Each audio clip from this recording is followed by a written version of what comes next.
أعوذ بالله من الشيطان الرجيم. بسم الله الرحمن الرحيم. الحمد لله رب العالمين، والصلاة والسلام على أشرف الخلائق أجمعين،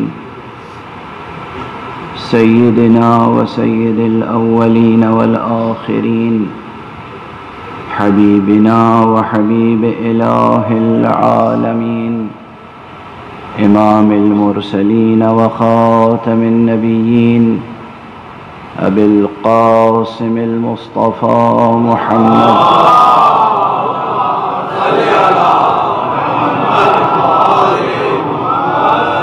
وعلى أهل بيته الطيبين الطاهرين الهداة المهديين المعصومين المظلومين، واللعنة الدائمة على أعداء الحق والدين. أما بعد، فقد قال الله تعالى عز اسمه في محكم كتابه ومتقن خطابه. بسم الله الرحمن الرحيم. شهد الله أنه لا إله إلا هو والملائكة وأولو العلم قائما بالقسط، لا إله إلا هو العزيز الحكيم. صدق الله العلي العظيم.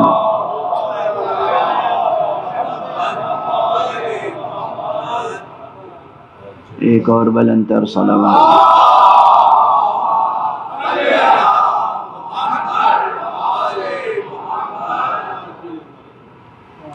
قرآن حکیم کے تیسرے سورہ مبارک آل عمران کی 18ویں آیت مسلسل آپ حضرات کے سامنے تلاوت کرنے کی سعادت حاصل کر رہا ہوں، اور جیسا کہ اکثر میں اپنی بے بسی کا اظہار کرتا ہوں، وہ پھر کروں گا کہ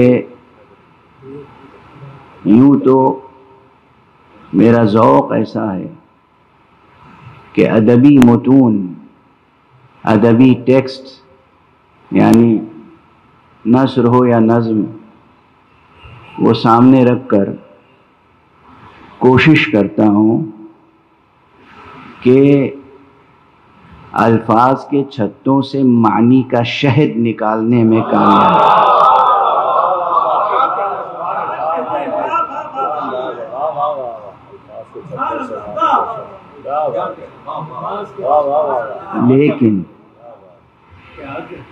لیکن جب قرآن کی کوئی آیت سامنے آ جاتی ہے تو پھر کیفیت کچھ اور ہوتی ہے.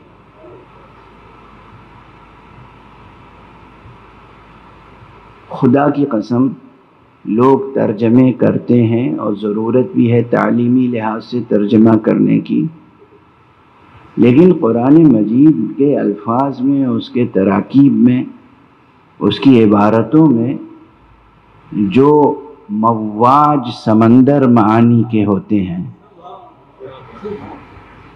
ان کا احاطہ کرنا ناممکن ہے. بس اگر کسی کا ذوق بیدار ہو جائے، چشم قلب بیدار ہو جائے، تو وہ دیکھ سکتا ہے اور محظوظ ہو سکتا ہے. لیکن چونکہ قرآن معجزہ ہے تو وہ اپنی عاجزی کا اعتراف کر سکتا ہے، ترجمانی کا حق ادا نہیں کر سکتا. یہ قرآن ہے. بس شرط یہ ہے کہ قرآن مجید کو پڑھنے کے جو آداب ہیں وہ ملحوظ رکھے جائیں. یہی آیت جو مسلسل پڑھ رہا ہوں، مجھے اندازہ ہے کہ نصف سے زیادہ تو عشرہ گزر چکا، اور اب 3 مجلسیں باقی، حق ادا نہیں ہو پائے گا. صرف اس ایک سوال کا جواب مکمل طور پر نہیں ہو پائے گا کہ شہد اللہ انہ لا الہ الا ہو، اللہ خود گواہی دیتا ہے کہ کوئی معبود برحق نہیں ہے سوائے اس کے، تو کس کس طرح سے گواہی دیتا ہے؟ میں نے دو ایک نکات عرض تو کر دی، اور مترجمین و مفسرین نے جو کچھ لکھا ہے وہ بھی مطالعہ فرما لیجیے گا۔ فی الجملہ تقریباً یہی باتیں سب نے دہرائی ہیں کہ وہ گواہی دیتا ہے اس طرح سے کہ اس نے جو اس کائنات کو خلق کیا ہے، یہ خلقت خود گواہ ہے اس کے معبود برحق ہونے پر۔ لیکن یقین فرمائیے کہ اس اجمالی بیان سے حق بیان ادا نہیں ہوتا، اور جو اسرار ہیں، جو رموز ہیں، جو معارف ہیں، جو معالم ہیں، جو تہ در تہ معانی ہیں، ان کا احاطہ نہیں ہو پاتا سوائے اس کے کہ انسان دست دعا بلند کرے اور کہے پروردگار اپنی تجلیوں کو دیکھنے والی آنکھیں عطا کر دے۔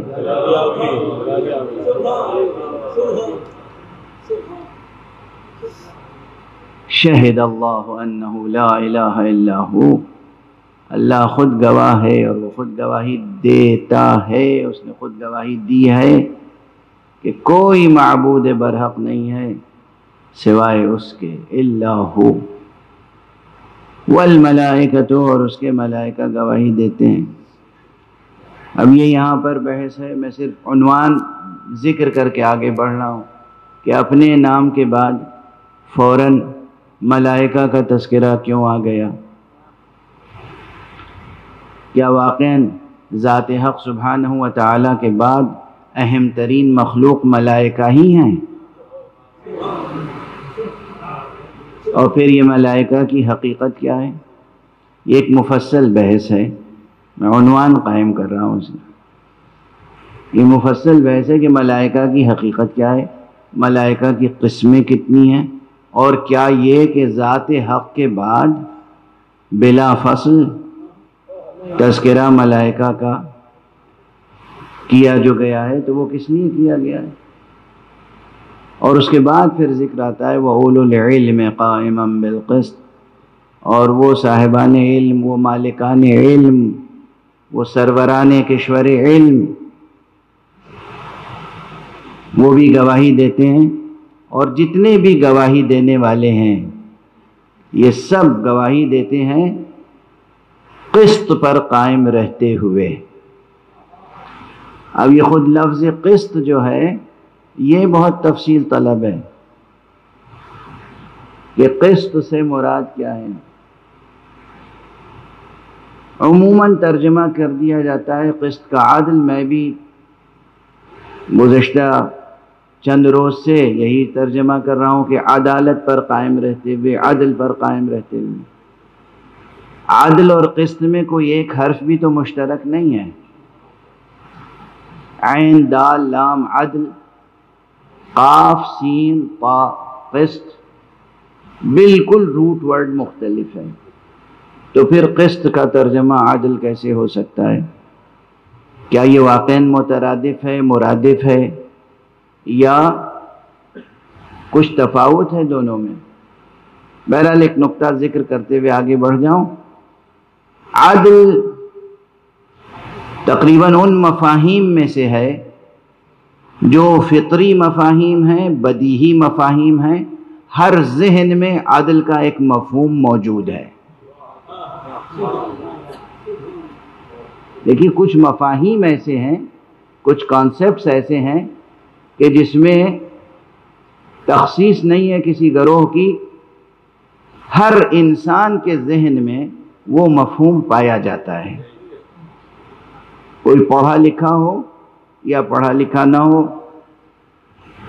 کوئی متمدن ہو، مہذب ہو، بلند ترین تہذیب و ثقافت کا حامل ہو یا نہ ہو، تب بھی اس کے ذہن میں کچھ مفاہیم مشترک ہیں، اور ان مفاہیم کا مطالعہ ایک بڑا دلچسپ مطالعہ ہے کہ تمام انسانوں کے ذہنوں میں جو مفاہیم، جو کانسیپٹس مشترک ہیں، جو حقائق مشترک ہیں، وہ کیا کیا حقائق ہیں، کتنے ہیں؟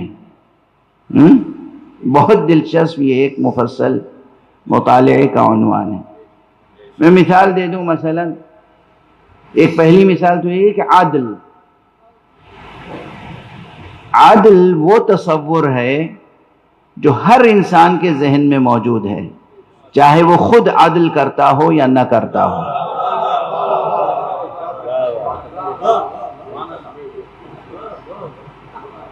ہر انسان کے ذہن میں عدل کا ایک تصور موجود ہے۔ اور اسی طرح مجھے بے اختیار یاد آ گیا، پہلے بھی ایک شعر پڑھ چکا ہوں، آج بھی پڑھ دوں، میرا نہیں ہے۔ حق کا تصور یہ بھی ہر ذہن میں اجمالاً پایا جاتا ہے۔ دنیا میں ہر انسان کے ذہن میں ایک حق کا تصور بھی پایا جاتا ہے، اور اسی لفظ حق کے تعلق سے لکھنؤ کے ایک بہت ہی سعادت مند اور بزرگ مرتبہ شاعر نے یہ شعر کہا تھا، جناب سید افسر نواب یا نواب افسر لکھنوی، افسر الشعراء ان کا لقب پڑ گیا تھا، افسر تخلص تھا۔ انہوں نے فرمایا ہے کہ ہر ایک ذہن میں ہے کچھ نہ کچھ تصور حق، ہر ایک ذہن میں ہے کچھ نہ کچھ تصور حق، ہم اس تصور حق کو حسین کہتے ہیں۔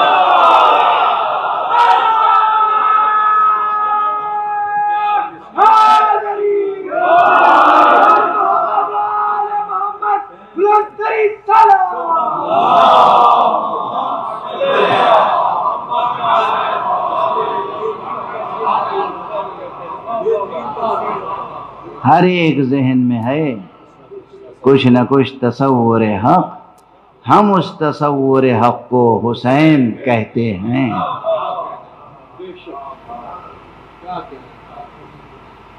صرف عقیدت کی بنا پر نہیں، تفکر کی بنا پہ کہہ رہا ہوں، گہرے اور طویل تفکر کی بنا پر یہ غیر معمولی شعر ہے، غیر معمولی شعر ہے، شعریت کے اعتبار سے اور فلسفے کے اعتبار سے۔ فلسفیانہ شاعری کا اگر نمونہ مجھ سے کوئی پوچھے تو اس میں ایک یہ شعر بھی ہے، چونکہ حق فلسفے کے بنیادی موضوعات میں سے ایک موضوع ہے۔ بہرحال یہ حق جو ہے ہر انسان کے ذہن میں کچھ نہ کچھ تصور حق موجود ہے۔ اسی طرح عدل ہے، ہر انسان کے ذہن میں کچھ نہ کچھ تصور عدل موجود ہے۔ اب وہ عدل کے معنی یہ سمجھے جاتے ہیں کہ انصاف سے کام لینا۔ انصاف کے کیا معنی ہیں؟ حالانکہ لفظ انصاف بھی ایک مستقل لفظ ہے، ایک مستقل مفہوم ہے۔ عدل ایک مستقل لفظ ہے، مستقل مفہوم ہے۔ قسط ایک مستقل لفظ ہے، مستقل مفہوم ہے۔ ہوتا یہ ہے کبھی کبھی عالم معنی میں، اور جب اس کا رشتہ قائم ہوتا ہے عالم خارجی میں، کہ مفاہیم مختلف ہوتے ہیں، ایک مصداق میں جمع ہو جاتے ہیں۔ مفاہیم، اب یہ نوجوانوں بچوں کے لیے یہ بحث ذرا سنگین ہو جائے گی، تو اگر محسوس کریں کہ کوئی سنگینی ہے تو پھر مطالعہ کریں، پڑھیں، لائبریریوں میں جائیں، اساتذہ کے سامنے زانو ادب طے کریں، اور کچھ کلاسیکی لٹریچر، کچھ منطق ضرور پڑھیں۔ اس منطق سے بے بہرہ دنیا میں جینے کے لیے منطق سیکھنا بہت ضروری ہے۔ تو مفاہیم ہوتے ہیں، مثلا ایک مفہوم ہے مثلا انسان، لفظ انسان ایک مفہوم ہے، لفظ انسان ایک مفہوم ہے۔ باہر یہ جو لوگ نظر آتے ہیں آپ کو، اس میں کوئی بھی انسان نہیں ہے۔ انسان تو ایک مفہوم ہے، یہ سب اس مفہوم کے مصادیق ہیں، یہ مصداق ہیں۔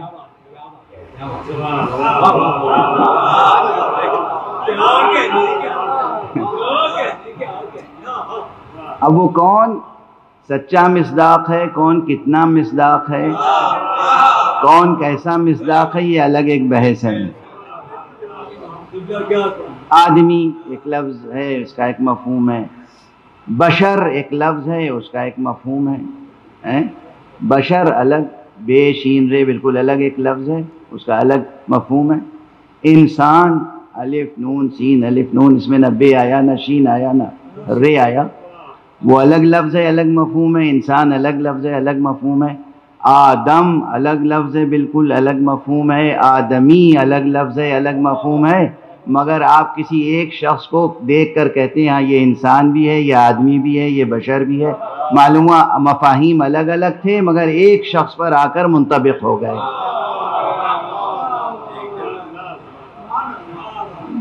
مفاہیم الگ الگ تھے۔ تو ایسے ہی اب بشر کا لفظ آ گیا زبان پر تو یہ جملہ دہرا دوں اپنا، ہم آپ بشر کہلاتے ہیں، اس میں کوئی شک نہیں ہے، لیکن بڑی مشکل یہ ہے کہ اس ہمارے نام بشر کا اگر پہلا حرف ہٹا دیا جائے تو بس شر بچ جاتا ہے۔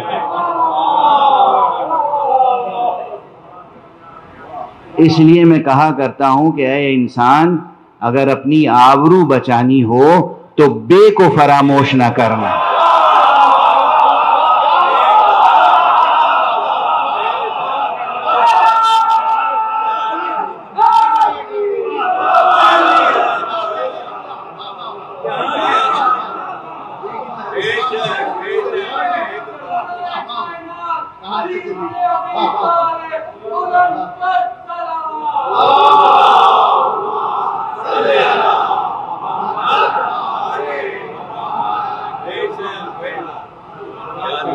بائے بسم اللہ سے اگر جدا ہو جائے تو انسان بس شر رہ جاتا ہے اور کچھ نہیں رہ جاتا۔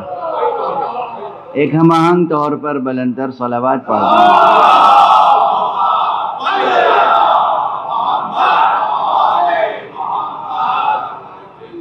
بہرحال یہ ایک مثال آ گئی تھی ضمناً کہ بشر الگ ایک لفظ ہے، انسان الگ ایک لفظ ہے، آدم الگ ایک، آدمی الگ ایک لفظ ہے، مگر ہم سب کو ایک مصداق میں دیکھ لیتے ہیں، لیکن مفاہیم الگ الگ ہیں۔ اسی طرح انصاف ایک الگ لفظ ہے، اور عدل ایک الگ لفظ ہے، اور قسط ایک الگ لفظ ہے، وہ مفہوم الگ ہے۔ عدل کا مفہوم بہت فطری ہے اور بدیہی ہے، ہر ایک کے ذہن میں ہے۔ عدل یعنی انصاف سے کام لینا، برابری سے فیصلہ کرنا۔ اب عدالت کی جو شرطیں ہیں اخلاق میں یا قانون میں، وہ ظاہر ہے وہ یہ ہے کہ انسان غیر جانبدار رہے، کسی طرف میلان نہ ہو، جانبدارانہ فیصلہ نہ کرے۔ لیکن لفظ قسط میں حق معنی میں، یعنی معنی کے دل میں یہ موجود ہے لفظ، یہ خارجی شرط نہیں ہے، یہ اس کے اندر موجود ہے کہ باطل سے، ظلم سے، جور سے، جانبداری سے میلان دوسری طرف ہو اور پھر عدل کرے انسان۔ یعنی اصلاً اس کے فیصلے میں، اس کی عدل میں کہیں سے بھی جھکاؤ نہ ہو باطل کی طرف، میلان نہ ہو، ذرا سا بھی میلان نہ ہو کسی ایک جانب کہ جانبداری کا داغ لگ سکے یا شبہ پیدا ہو سکے۔ قسط کے ایک معنی یہ بیان کیے گئے ہیں۔ تو جو گواہی دیتا ہے خود پروردگار، جو گواہی دیتے ہیں ملائکہ، جو گواہی دیتے ہیں اولو العلم وہ اس درجے پر ہیں کہ معمولی درجہ عدل نہیں ہے ان کا، وہ درجہ عدل ہے جہاں ایک ذرہ برابر بھی میلان بھی نہیں ہے کہیں بے انصافی کی طرف، میلان بھی نہیں ہے جانبداری کی طرف۔ بے انصافی ہمیشہ نہیں ہوتی، معمولی سی جانبداری کا بھی۔ اور ایک اور معنی بیان کیے گئے ہیں لفظ قسط کے۔ قرآن مجید میں اللہ سبحانہ و تعالیٰ کے اوصاف میں یہ بھی ہے کہ وہ عادل ہے، اور یہ بھی ہے کہ وہ محسن ہے، اور عادل سے برتر ایک مقام ہے، مقام احسان۔ تو مقام قسط وہ ہے کہ جہاں عدل اس طرح کیا جائے کہ عدل کے تقاضے پورے ہو جائیں اور احسان کے بھی تقاضے پورے ہو جائیں، یہ ہے مقام قسط۔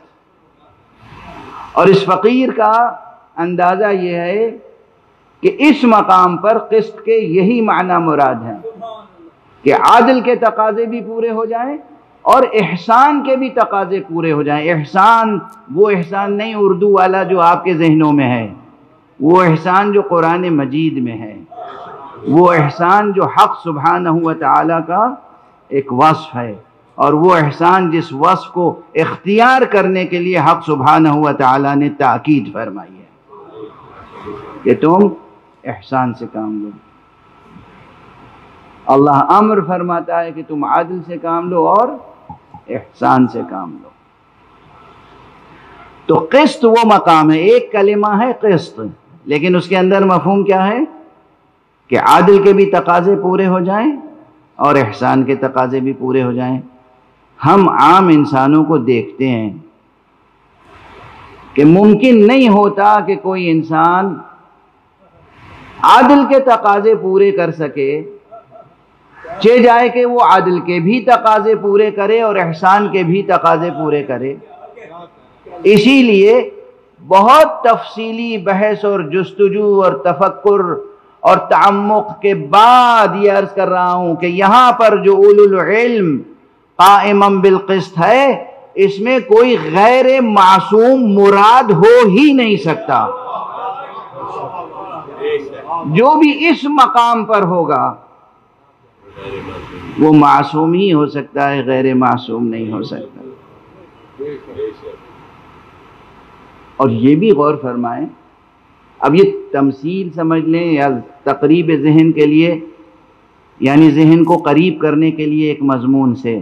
تقریب کے معنی سیلیبریشن صرف نہیں ہوتے ہیں، تقریب کے معنی ہوتے ہیں قریب کرنا۔ تو تقریب ذہن یعنی ذہن کو کسی معنی سے، کسی مفہوم سے، کسی حقیقت سے قریب کرنا۔ تقریب ذہن کے لیے عرض کر رہا ہوں کہ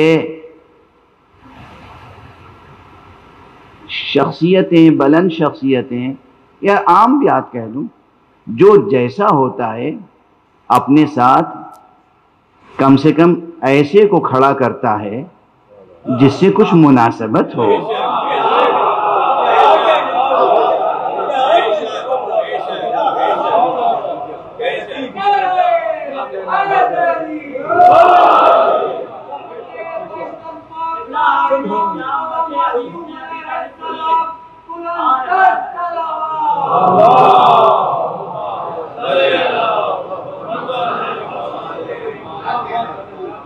یعنی اگر کسی آپ چیف جسٹس کو کہیں دعوت دیجیے تو وہ کیا کرے گا اپنے ساتھ؟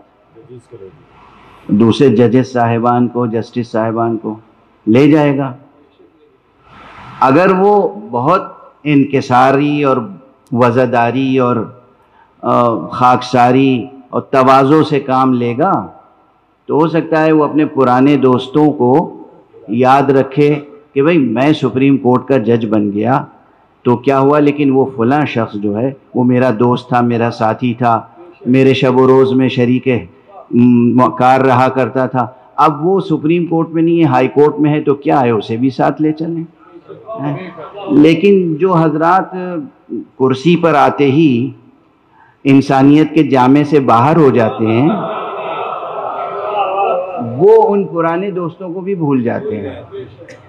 تو وہ ظاہری طور پہ بس یہ دیکھتے ہیں کہ میں چیف جسٹس ہوں تو بس میرے ساتھ سپریم کورٹ کے سینئر ترین جو جسٹس صاحبان ہیں بس وہی جا سکتے ہیں اور کوئی نہیں میرے ساتھ کھڑا ہو سکتا. تقریب ذہن کے لیے عرض کر رہا ہوں. اور یہ بیماری کسی میں پیدا ہو سکتی ہے، خاص طور سے کیپٹلزم کی تہذیب میں پروان چڑھنے والوں میں یہ بیماریاں زیادہ ہوتی ہیں. یہ جو کیپٹلزم ہے نا، یہ بہت موذی مرض ہے، اور خاص طور سے ویسٹرن کیپٹلزم. اس سے زیادہ خطرناک کینسر عالم انسانیت کے لیے کوئی دوسرا نہیں ہے. تو اس نے جو کلچر پیدا کیا ہے وہ بزنس مین طبقہ بھی ہو مثلا، تو اگر وہ بلند سطح پر ہے، رچ کلاس ہے، بالکل اوپری سطح ہے، تو ذرا سا بھی اپنے نیچے جو ہے اس کو اپنے قریب بیٹھنے نہیں دیتا. وہیں پتہ چل جاتا ہے کہ یہ سرمایہ دار صاحب ہیں، انسان نہیں ہیں.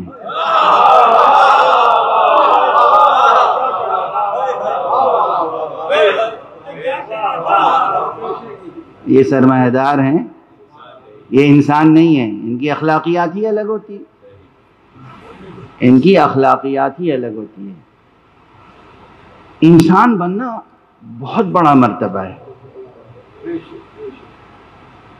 میں پہلے بھی عرض کر چکا ہوں گا آپ کے سامنے اور آج پھر عرض کر رہا ہوں. مولانا روم کا نام بہت مشہور ہے. عارف تھے، عالم تھے، شاعر تھے، ادیب تھے، صوفی تھے، معلم اخلاق تھے. ان کے بہت سے نظریات سے آپ اور ہم اختلاف کر سکتے ہیں، لیکن ان کے بہت سے تعلیمات سے اتفاق بھی کرنا ہی پڑتا ہے. تو ان سے یہ شعر منسوب ہے. ان کا یہ شعر ہے کہ دی شیخ با چراغ ہمی گشت گرد شہر، کز دامدد ملولم و انسانم آرزوست. کل رات میں نے دیکھا کہ شیخ طریقت، ترجمہ ہے ان دو مصروں کا، کل رات میں نے دیکھا کہ شیخ طریقت چراغ لے کر شہر کے گلیوں میں، کوچوں میں گردش کر رہے تھے، تلاش کر رہے تھے، کچھ ڈھونڈ رہے تھے، جستجو کر رہے تھے. کیا جستجو کر رہے تھے؟ جب پوچھا تو انہوں نے کہا کہ اب میں دام و دد سے، یعنی جانوروں سے، میں اپنے انداز میں ترجمہ کروں کہ اب چوپایوں اور دوپایوں سے ملول ہو چکا ہوں، عاجز آ گیا ہوں.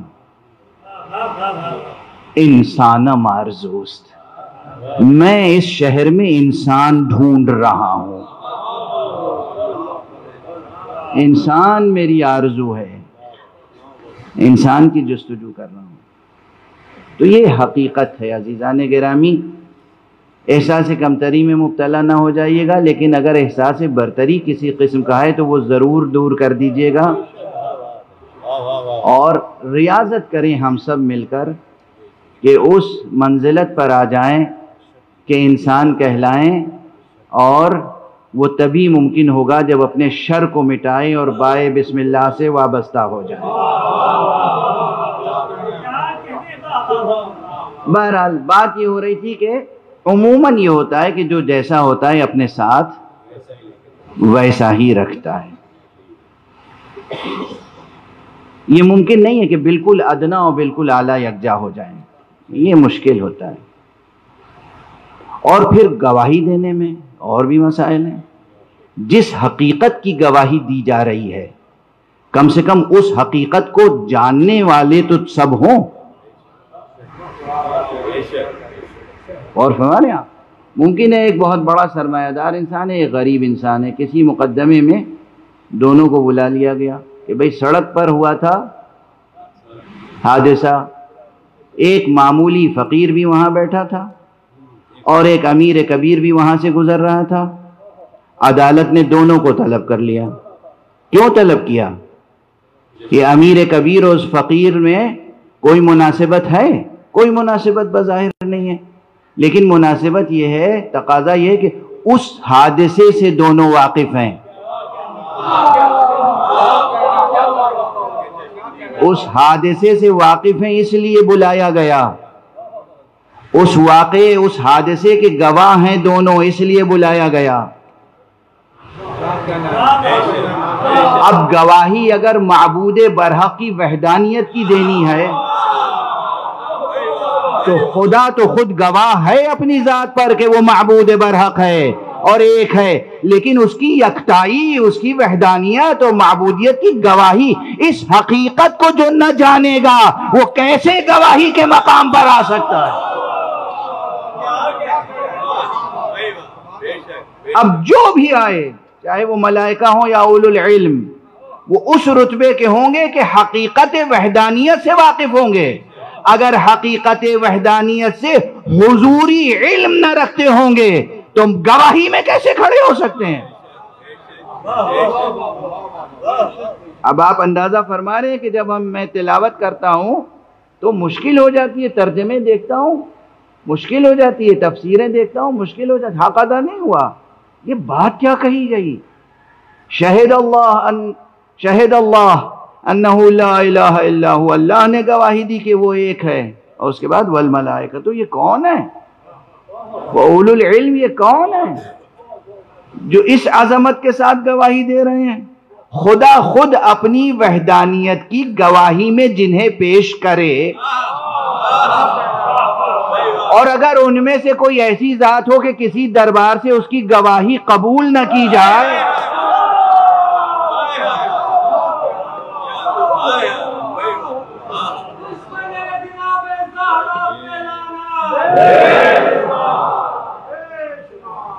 اور ہمارے یہاں اللہ جنہیں گواہی میں پیش کرے اپنی وحدانیت۔ عام مفسرین کیا کہتے ہیں؟ انبیاء اور اوصیاء، ہاں بے شک انبیاء اور اوصیاء، انبیاء اور اوصیاء، ٹھیک ہے، سب نے تقریباً فی الجملہ یا بالجملہ سب نے لکھا کہ اولو العلم سے مراد یہاں پر انبیاء یا اوصیاء۔ اچھا، امیر المومنین علی ابن ابی طالب علیہ السلام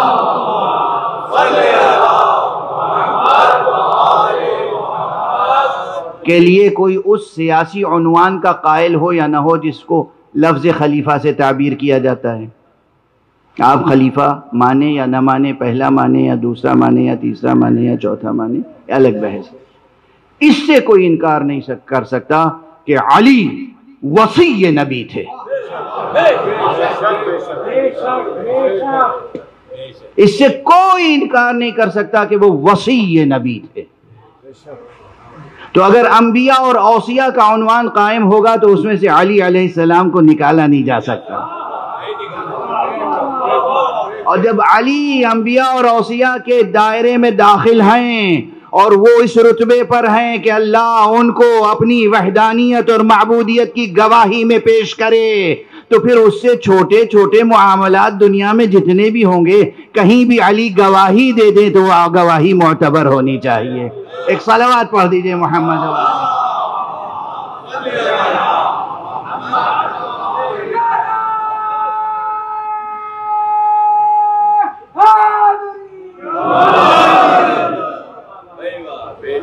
دیکھیے اب بعض بحثیں ہوتی ہیں کہ انہیں کھل کے میں بیان بھی نہیں کر پاتا ہوں، ورنہ آپ کے جذبات جو ہیں وہ برانگیختہ ہو جاتے ہیں، میں بیان نہیں کر پاتا، کس قدر ضبط کرنا پڑتا ہے بہت سی حقیقتوں کو بیان کرنا۔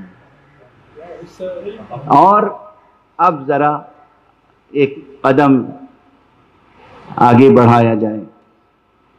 میں نے عرض کیا تھا کہ مفسرین کا، علماء کا مطالب کو بیان کرنے کا اپنا اپنا انداز ہوتا ہے، تجزیہ و تحلیل کا اپنا اپنا انداز ہوتا ہے۔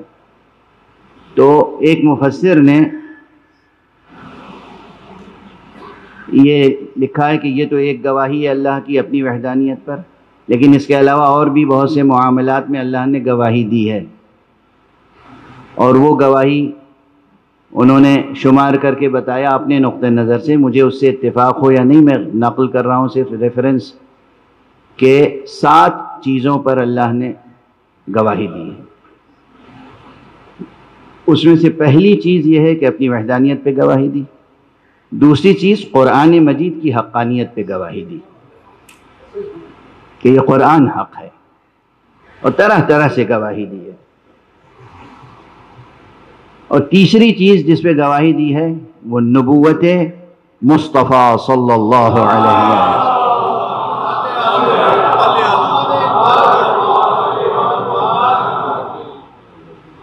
یہ گواہی بھی ایک سے زائد مقامات پر قرآن مجید میں اللہ نے دی ہے، صرف ایک مقام پہ نہیں۔ ایک مقام وہ ہے کہ جس کی طرف کل میں نے اشارہ کیا اور پرسوں بہت ہی تیزی سے اشارہ کیا تھا، کل ذرا تفصیل سے اس آیت پہ گفتگو ہوئی کہ جس میں کہا گیا ہے سورہ مبارکہ رعد کی آخری آیت، جس میں کہا گیا ہے کہ وَيَقُولُ الَّذِينَ كَفَرُوا لَسْتَ مُرْسَلًا قُلْ كَفَى بِاللَّهِ شَهِيدًا بَيْنِي وَبَيْنَكُمْ وَمَنْ عِنْدَهُ عِلْمُ الْكِتَابِ۔ جن لوگوں نے کفر اختیار کیا وہ یہ کہتے ہیں کہ آپ رسول نہیں ہیں، تو آپ کہہ دیجئے کہ ہمارے اور تمہارے درمیان بس گواہی کے لیے اللہ کافی ہے، اور وہ جس کے پاس علم کتاب ہے۔ گفتگو ہو گئی اور عشرے کے دوران چونکہ اور بہت سے مطالب عرض کرنے ہیں تو دوسری آیات کی طرف بھی توجہ کی جائے۔ یہ سوال کہ من عندہ علم الکتاب، وہ کون ہے کہ جس کے پاس علم کتاب ہے؟ میں نے کل اقوال عرض کیا آپ کے سامنے کہ کتنے اختلافات ہیں۔ کوئی کہتا ہے کہ یہاں خود اللہ ہی مراد ہے، کوئی کہتا ہے کہ جبرائیل علیہ السلام مراد ہیں، کوئی کہتا ہے کہ تمیم داری مراد ہیں، کوئی کہتا ہے کہ سلمان فارسی مراد ہیں، کوئی کہتا ہے عبداللہ ابن سلام مراد ہیں۔ یہ کسی کو بھی مراد مان لینے کے لیے تیار ہیں،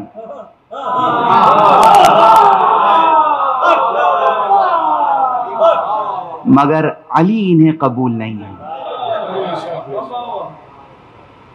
بہت غور کرتا رہا میں، بہت غور کرتا رہا تو ایک نہیں بہت سے اسباب سمجھ میں آئے، اور ایک بہت سادہ ادبی تعبیر میں کہہ دوں، ادبی اعتبار سے علی کے معنی ہیں وہ جس کی بلندی دائمی ہو۔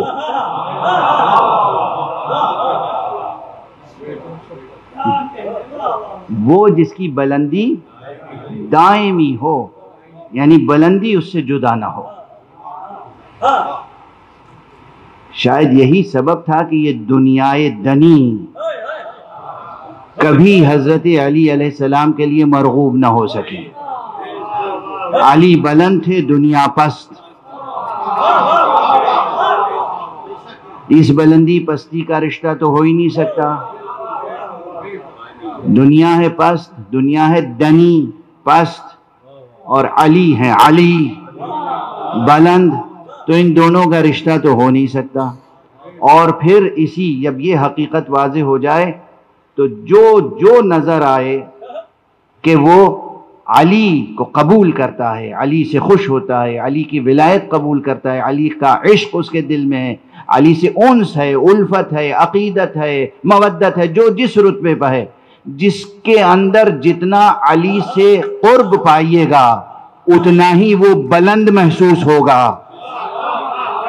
اور جو علی کو قبول نہیں کر سکے گا کسی جہت سے، معلوم ہو جائے گا کہ پستی کی کس انتہا میں ہے۔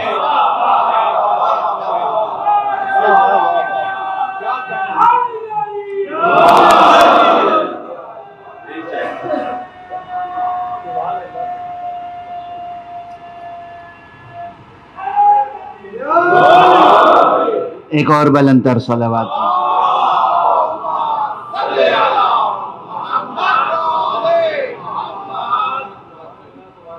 یہاں جو ذیلی بحثیں یا مسائل سامنے آ جاتے ہیں اس کی طرف بس اب آج اشارہ کر دوں۔ ایک دوسری آیت کی طرف آج اشارہ کرنا چاہتا تھا لیکن وقت گزر گیا، اور وہ بھی بہت اسی سورہ مبارکہ آل عمران میں ہے یہ جو آیت پڑھ رہا ہوں روزانہ یہ 18ویں آیت ہے، اور وہ آیت غالباً 81ویں آیت ہے، بس عدد ادھر سے ادھر ہو گیا ہے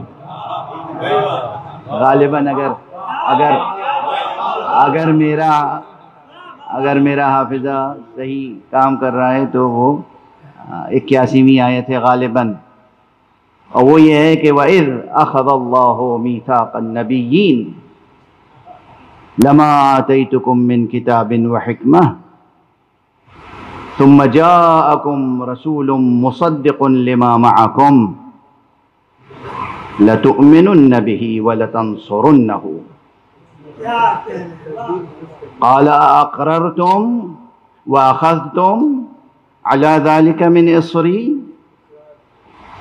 قالوا اقررنا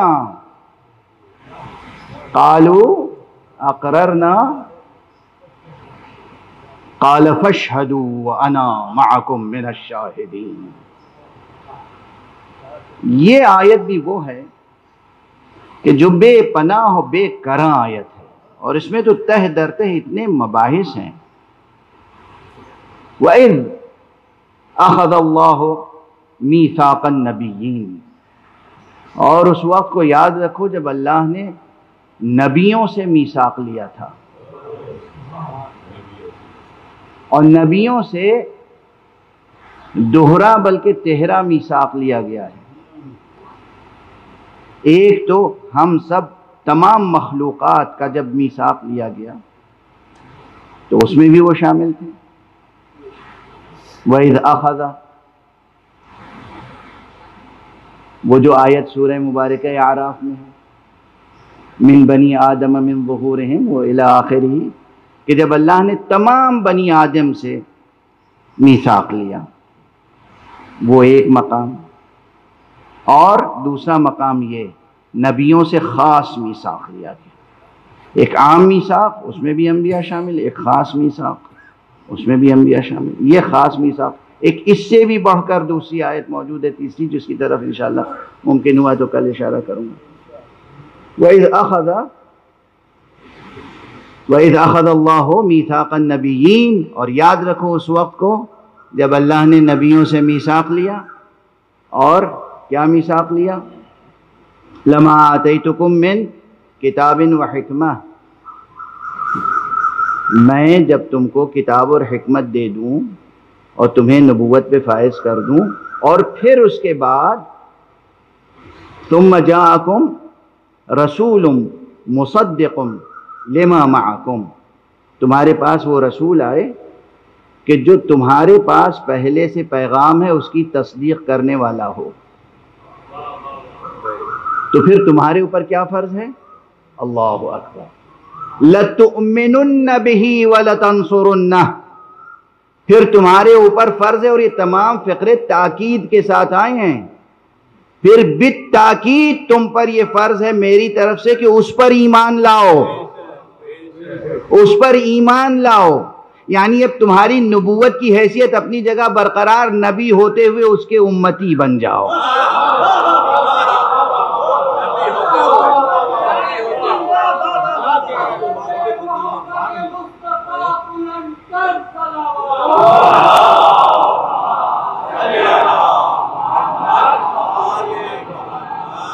ذرا مقام تو دیکھیے اپنے پیغمبر کا، جب ہم اپنے پیغمبر حضرت ختمی مرتبت صلی اللہ علیہ وآلہ وسلم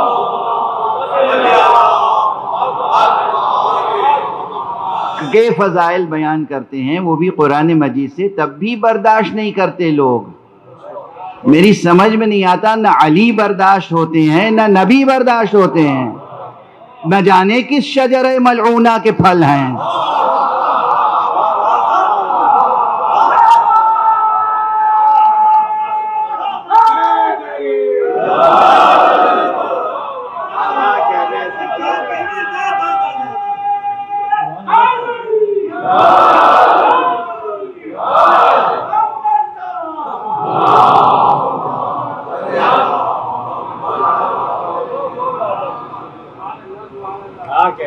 نبی کے فضائل برداشت نہیں، نبی کے مراتب، مناقب، فضائل برداشت نہیں۔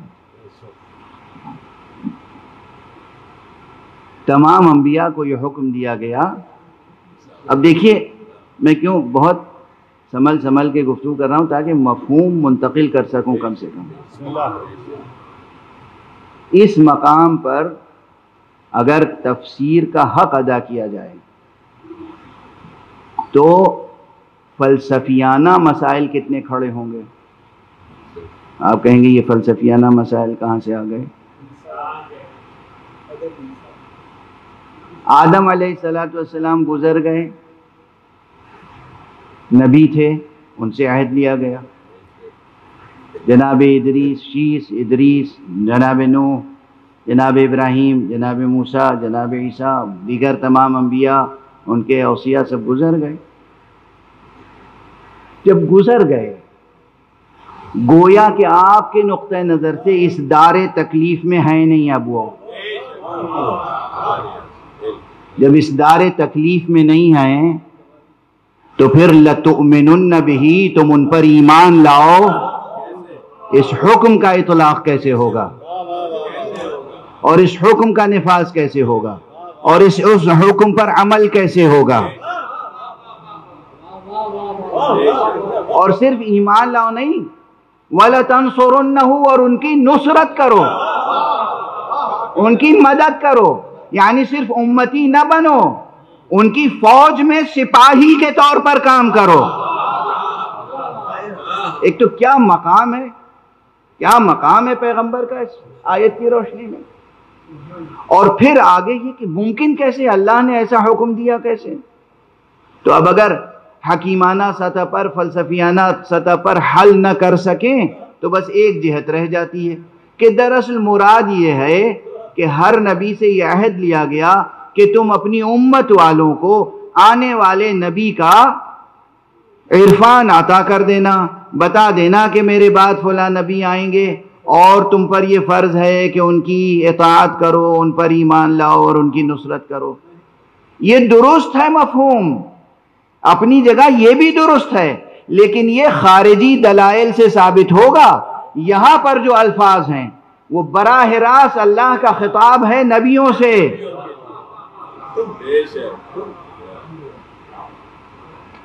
نبیوں سے خطاب ہے براہ راست کہ تم ایمان لاؤ گے.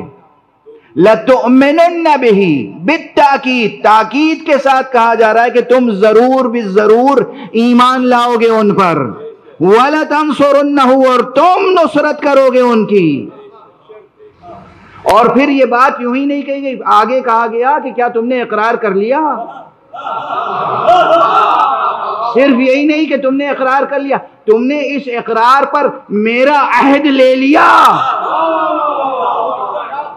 تاکید در تاکید در تاکید. اور جب انہوں نے کہا قالوا اقررنا، ہم نے اقرار کر لیا، تو پھر کہا گیا قال فاشہدوا، پھر گواہی دو تم لوگ، وَأَنَا مَعَكُم مِّنَ الشَّاهِدِينَ، اور تمہارے ساتھ میں بھی گواہی دینے والوں میں ہوں.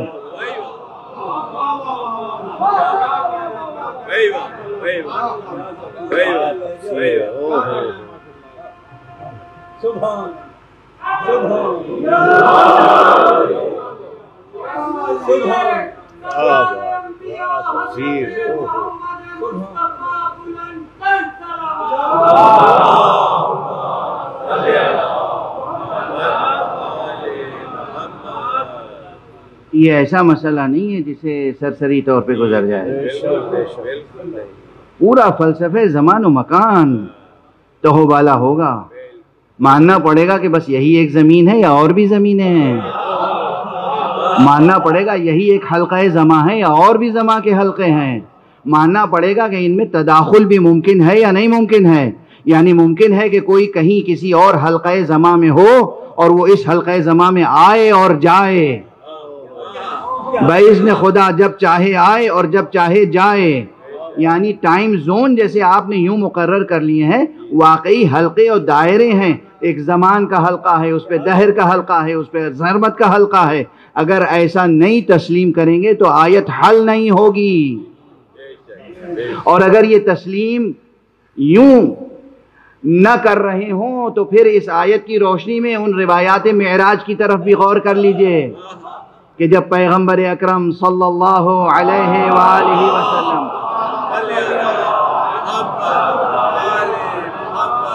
سفر معراج پر گئے ہیں تو مکے سے بلند ہوئے اور مسجد اقصی میں پہنچے، اور مسجد اقصی میں دیکھا تو تمام انبیاء کی صفیں موجود ہیں۔ اور یہ یاد رکھیے، تحدی کے ساتھ کہہ رہا ہوں، یہ خواب نہیں تھا پیغمبر کا۔ سب سے بڑی دلیل یہ، اولاً تو ہمارے امام جعفر صادق علیہ السلام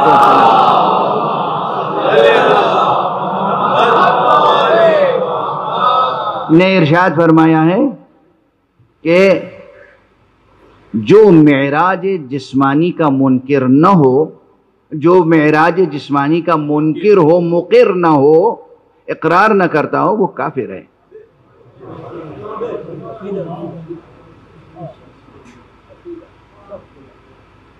کیوں؟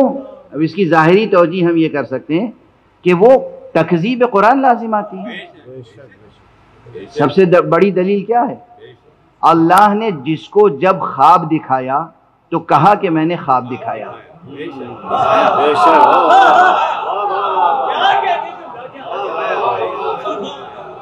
جناب ابراہیم کو خواب دکھایا تو کہا کہ خواب دکھایا۔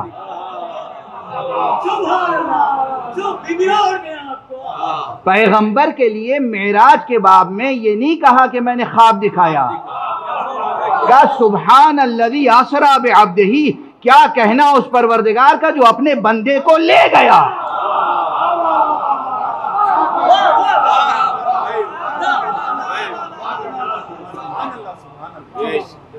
واضح ہے، بہت صاف مسئلہ ہے۔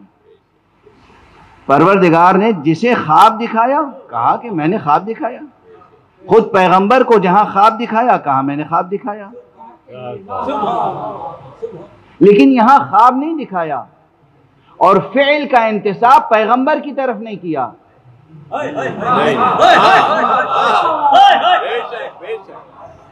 یہ نہیں ہے آیت میں کہ پیغمبر کہہ رہے ہوں کہ میں گیا،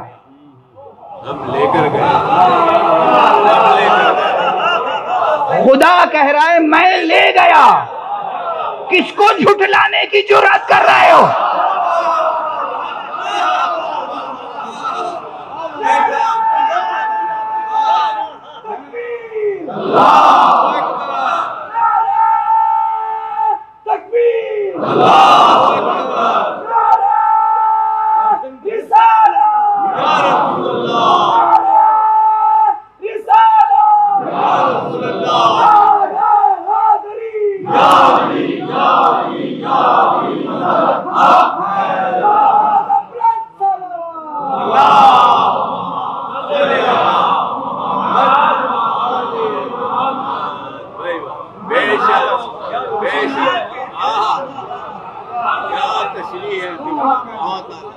چونکہ آپ کی عقل اس زمان و مکان کے حصار میں منحصر ہے۔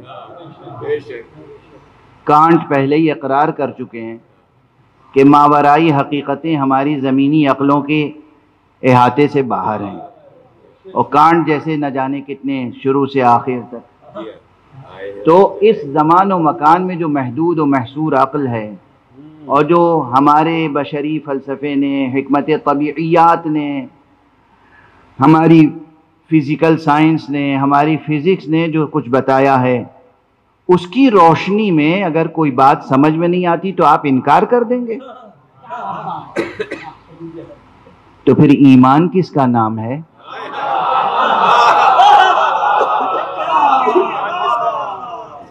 اور ایمان بالغیب کس کا نام ہے؟ ایمان شرط ہے نا۔ یا آپ کہہ دیں گے نہیں خواب تھا۔ اب یہ نہیں میں ذکر کرنے کی ہمت کر پا رہا ہوں کہ کس کس نے کہا ہے کہ خواب تھا۔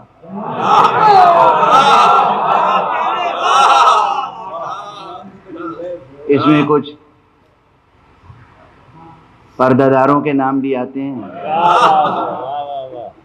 اور کچھ تخت نشینوں کے نام آتے ہیں، کچھ پردہ نشینوں کے نام آتے ہیں، اور کچھ تخت نشینوں کے نام آتے ہیں۔ یہ اور بات ہے کہ جو تخت نشین تھے وہ تخت کے مستحق نہ تھے، جو پردہ نشین تھے انہوں نے خود پردہ دری کر ڈالی۔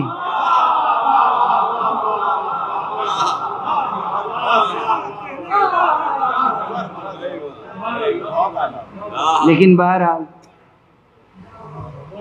نام آتے ہیں کہ بھئی وہ خواب تھا، خواب نہیں تھا، حقیقت تھی۔ اللہ سبحانہ وتعالی نے فرمایا سبحان الذی اسرا، اسرا میں جو ضمیر چھپی ہوئی ہے کس کی طرف راجع ہوتی ہے؟ الذی سے کون مراد ہے؟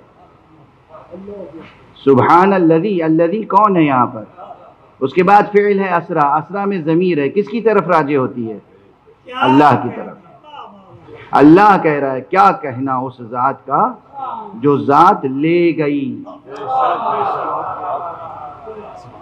جانے والے کے حسد اور بغض میں لے جانے والے کی عظمت کا انکار۔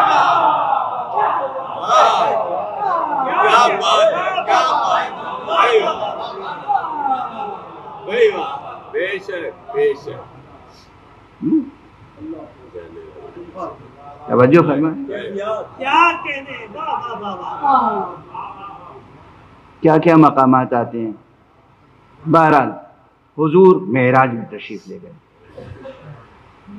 یہیں معراج میں تشریف لے گئے، یہیں پر جو رائج ہمارا کانسیپٹ آف ٹائم ہے وہ چرمر ہو کے رہ جاتا ہے۔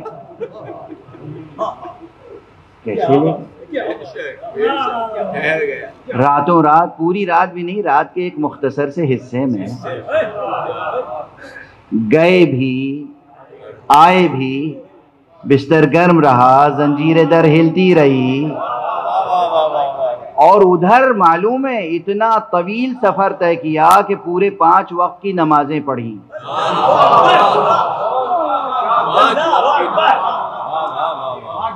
ہاں، اور مسجد اقصی میں پہنچے تو یہ مسجد اقصی کہاں ہے؟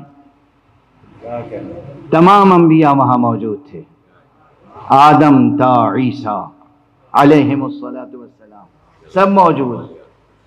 پیغمبر خاتم النبیین ہیں، اول النبیین ہیں، سید الانبیاء ہیں، سید المرسلین ہیں، مگر انسان کامل ہیں، خود نہیں بڑھ گئے آگے۔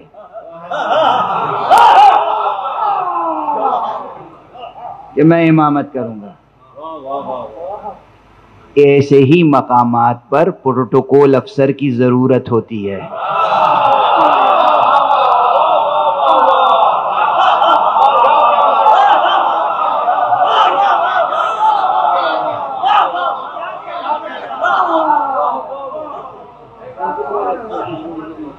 تو وہ حق سبحانہ و تعالیٰ نے جبرائیل کو بھیجا، جبرائیل نے حضور سے کہا امامت آپ فرمائیں گے، یعنی پیچھے آدم ہیں، ابراہیم ہیں،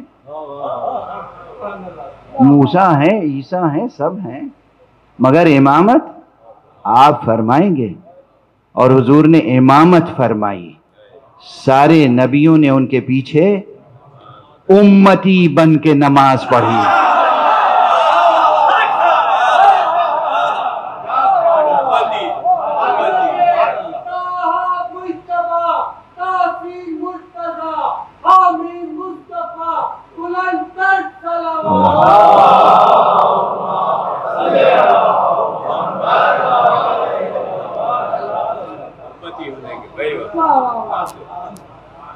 اب یہاں ٹھہر کے خود اس کو کیسے ہم حل کریں؟ قرآن کو جھٹلا نہیں سکتے، قرآن کے مضمون سے مطابق جو حدیثیں ہیں ان کو بھی نہیں جھٹلا سکتے۔ اگر کوئی ایسی حدیث ہے کہ جو مطابق مضمون قرآن نہیں ہے اسے رد کر دیجئے، بالکل رد کر دیجئے، لیکن جو حدیثیں جو روایتیں مضمون قرآن سے ہم آہنگ ہیں یا تضاد کا رشتہ نہیں ہے انہیں ہم رد نہیں کر سکتے۔ اب یہاں حل کیسے کریں؟ تو یہیں پر مجبوری ہوتی ہے کہ فلسفہ بھی پڑھیں، عرفان بھی پڑھیں، حکمت بھی پڑھیں، طبیعیات بھی پڑھیں، اور ما فوق طبیعیات کو بھی پڑھیں۔ عام اصطلاح ما بعد الطبیعیات، میں کہتا ہوں ما فوق الطبیعیات۔ ما بعد الطبیعیات کوئی چیز نہیں ہوتی، ما فوق الطبیعیات حقیقتیں ہوتی ہیں۔ ایک صلوات پڑھ دیجئے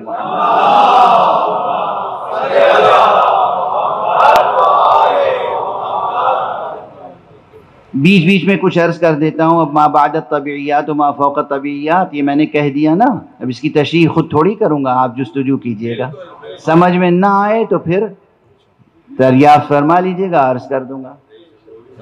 تو یہیں پر ضروری ہوتا ہے کہ concept of time, nature of time, حقیقتیں کیا ہیں، یہیں پر ٹریلوجی آف ٹائم، تسلیس زمان کے نظریے تک پہنچتے ہیں کہ کہیں سب موجود ہیں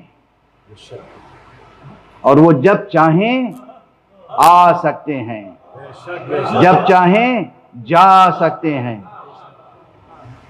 اگر مجھ سے بار بار پوچھئے کہ حضرت قائم آل محمد علیہ السلام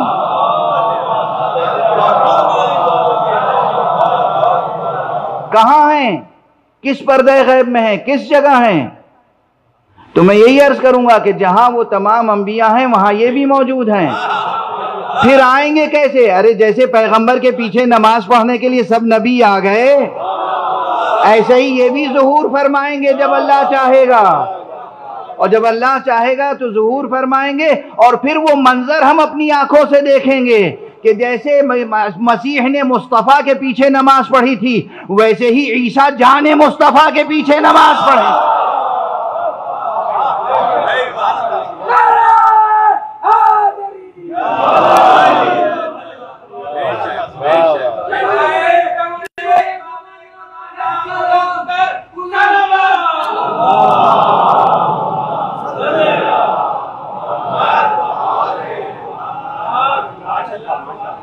ان حقیقتوں میں کہیں شک کرنے کی گنجائش نہیں ہے، شبہے کی گنجائش نہیں ہے۔ شیطانی یا نفسانی یا جاہلانہ وسوسوں کو دل و دماغ سے دور کر دیا کیجئے۔ یہ وہ مقامات ہیں جو قرآن کی روشنی میں، فرقان کی روشنی میں اور حقیقی وجدان کی روشنی میں اسے درک کرنے کی کوشش کیجئے۔ اللہ نے تمام نبیوں سے عہد لیا کہ تم ان پر ایمان لاؤ گے، اور بہت گفتگو ہے یہاں پہ، واقعا دل گھٹ گھٹ جاتا ہے کہ جو مطالب عرض کرنے چاہیے وہاں یہاں پر وہ عرض کرنے کے لیے وقت نہیں ملتا، اور پھر اس کو ایک مطلب کو کہنے کے لیے جو ضروری تمہیدیں ہیں وہ بھی عرض کرنا پڑتی ہیں۔ تمام نبیوں کو ایمان لانے پہ تاکید، پھر نصرت پر تاکید، تو کیا، اور پھر عہد اور سنگین عہد، اقرار اور عہد۔ اقررتم، تم نے اقرار کر لیا اور میرا عہد لے لیا، اور پھر انہوں نے کہا کہ اقررنا، تو پھر کہا فاشہدوا وانا معکم من الشاہدین، گواہی دو میں تمہارے ساتھ گواہوں میں ہوں۔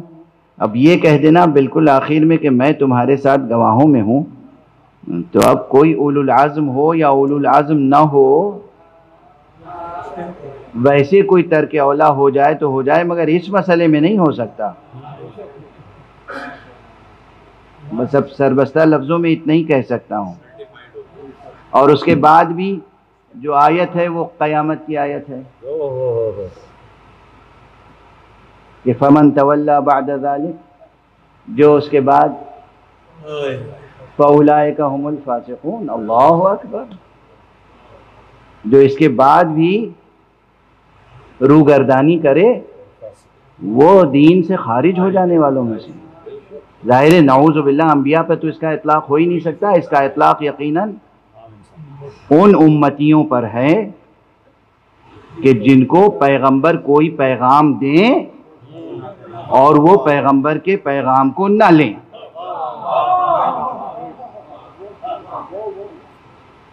کوئی بھی پیغام، بس یہاں پر ٹھہر رہا ہوں، وقت کا تقاضا ہے۔ پیغمبر کا مرتبہ سمجھیں آپ کے پیغمبر کا مرتبہ، محمد ابن عبداللہ کا مرتبہ،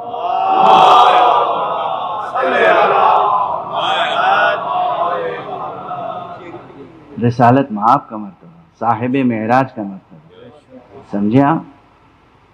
اب اگر صرف فضائل و مناقب و شمائل پیغمبر پہ گفتگو ہو تو پیغمبر کے مراتب، ان کے شمائل لفظوں میں بیان کروں تو ممکن نہیں ہے، مگر آپ کے لیے ایک لفظ کہہ دوں، اللہ نے اپنے پیغمبر کی کئی شبیہیں بنائی تھیں۔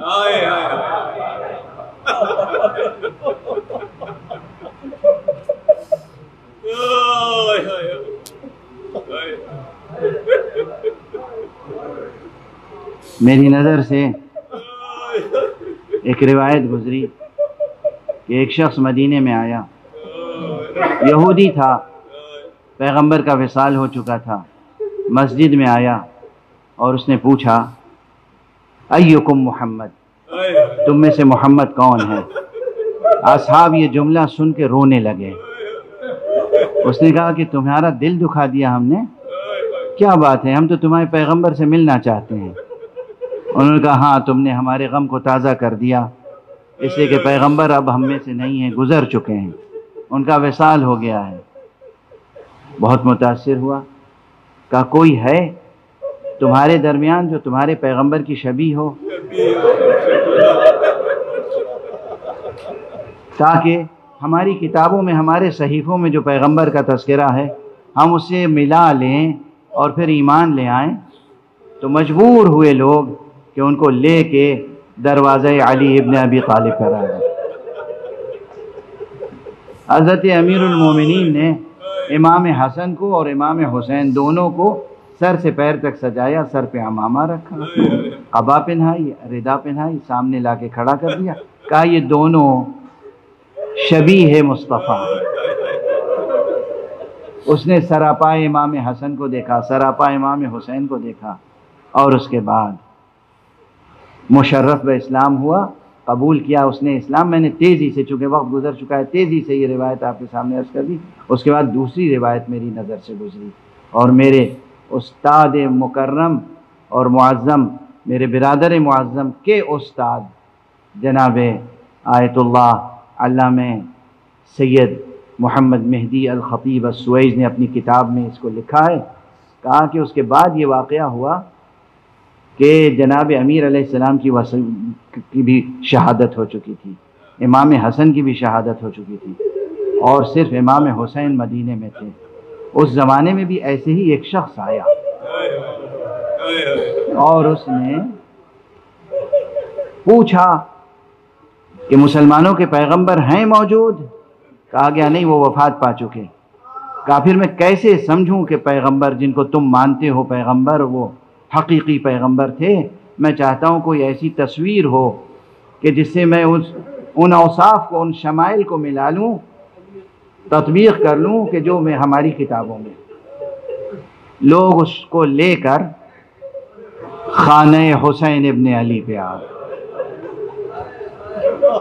آقا حسین نے جب اس کا سوال دریافت کیا، استفسار معلوم کیا، اور اس نے بیان کیا کہ ہم تو نبی کی زیارت کرنا چاہتے ہیں، آپ نے اپنے بیٹے علی اکبر کے سر پہ رسول کا عمامہ رکھا، رسول کی قبا پہنائی، رسول کی ردا پہنائی، زلفیں آراستہ کی اور لے کر اس کے سامنے آ گئے۔ اس نے سراپائے حضرت علی اکبر کو دیکھا، کتاب میں شمائل پیغمبر کو پڑھا، ایک ایک چیز ملاتا چلا گیا، اور اس کے بعد کہا اشہد ان لا الہ الا اللہ۔ وہ مشرف بہ اسلام ہوا، لیکن اس نے جب سر اٹھایا تو دیکھا آقا حسین کا روح مبارک آنسوؤں سے تر ہے، ریش مبارک سے آنسو قطرہ قطرہ ٹپک رہا ہے، آنکھوں سے آنسو ابل رہا ہے۔ اس نے کہا میں نے آپ کو بہت زحمت دے دی، بہت تکلیف پہنچا دی، میں تو مبارکباد پیش کرنا چاہتا ہوں کہ اتنا عظیم اور عزیز بیٹا اللہ نے آپ کو عطا کیا ہے کہ جو شبیہ پیغمبر ہے۔ امام نے فرمایا کہ یہ بتا، اگر ایسا کوئی بیٹا تیرے پاس ہوتا تو اس کی حفاظت کس طرح کرتا؟ کہا میں حفاظت کس طرح کرتا؟ میں اس طرح 7 پردوں میں محفوظ رکھتا کہ کسی کی نظر نہ پڑنے پائے، کسی کی نظر بد نہ کھا جائے۔ امام گریہ فرماتے رہے، کہا آپ کو واسطہ ہے آپ کے جد کا، آپ کو واسطہ ہے خدا کا، یہ بتائیے تو صحیح اس قدر گریہ کیوں فرما رہے ہیں؟ کہا تمہیں نہیں معلوم میرا یہی بیٹا ہوگا۔ اور کربلا کے بن میں اس کے سینے پہ نیزے سے وار کی۔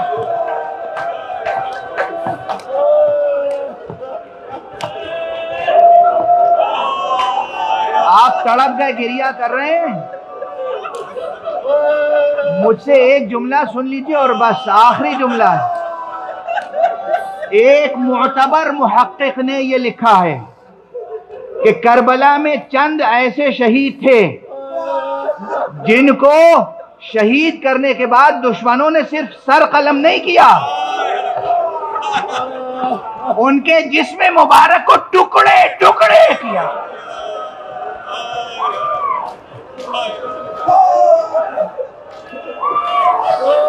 ان شہداء میں جن کے جسم کو دشمنوں نے خود ٹکڑے ٹکڑے کیا ہے، ان میں ایک شبیہ پیغمبر علی اکبر ہے۔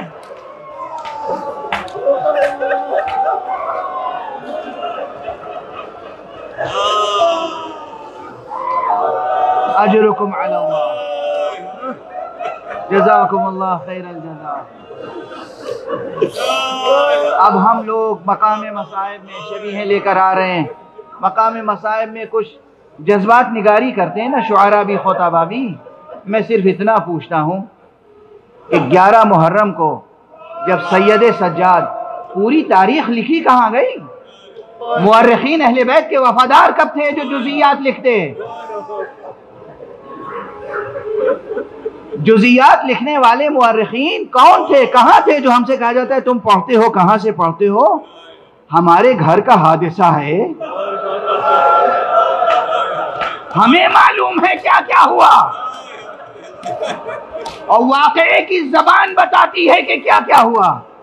11 محرم کو جب سید سجاد چلے ہیں، باپ کا لاشا بے گور و کفن پڑا ہوا تھا، دیکھ کر سید سجاد امام تھے اس وقت، مگر کیا طبیعت منقلب ہو گئی؟ میں پوچھتا ہوں اکبر کا ٹکڑے ٹکڑے لاشا دیکھ کر ارے لیلا اور زینب کی کیفیت کیا ہوئی ہوگی؟ اسی لیے زبانوں پر تھا واہ محمدہ واہ علیہ واہ حسنہ واہ حسین۔